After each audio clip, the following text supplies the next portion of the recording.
Hello, మనమైతే dinner కోసం ఒక రెస్టారెంట్కి ఇప్పుడు వచ్చేసాం. ఇది ఒలయ స్ట్రీట్లో ఉంటుంది. ఎప్పుడు మేము ఇండియన్ రెస్టారెంట్కే వెళ్ళేవాం. For the first time for change కోసం మీల్ టైమ్ అనే అరబిక్ రెస్టారెంట్కి వచ్చేసాం. ఇక్కడ ఫేమస్ అయిన డిషెస్ అయితే టేస్ట్ చేద్దామని ఫిక్స్ అయ్యాం. మేమైతే చికెన్ షవర్మా కాంబో, అలాగే broasted chicken, 2 cool drinks order చేశాం. కుబూస్ మిడిల్ ఈస్ట్ కంట్రీస్లో చాలా ఫేమస్. ఇప్పుడు మన ముందు కనిపిస్తుంది కదా, దీన్నే కుబూస్ అంటారు. మనం ఆర్డర్ చేసిన అయితే షవర్మాస్ వచ్చేసాయి. టేస్ట్ అయితే పర్వాలేదు, బాగానే ఉంది. ఇప్పుడు లోపల చికెన్ అయితే డీప్గా చాలా బాగా ఫ్రై అయింది. తర్వాత మన బ్రోస్టెడ్ చికెన్ కూడా వచ్చేసింది.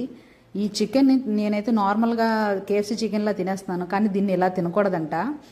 దీన్ని రోస్టెడ్ చికెన్ని కుబూస్తో ముంచుకొని టేస్ట్ చేస్తే చాలా బాగుంటుందంట. నేను కూడా అలా ట్రై చేశాను, చాలా నచ్చింది. మీరు ఎప్పుడైనా మిడిల్ ఈస్ట్ కంట్రీస్ వస్తే ఈ డిష్ని ట్రై చేయడం మర్చిపోకండి. ఇలాంటి మంచి కాంటెంట్ కోసం మన ఛానల్ని సబ్స్క్రైబ్ చేసుకోండి. Follow for more.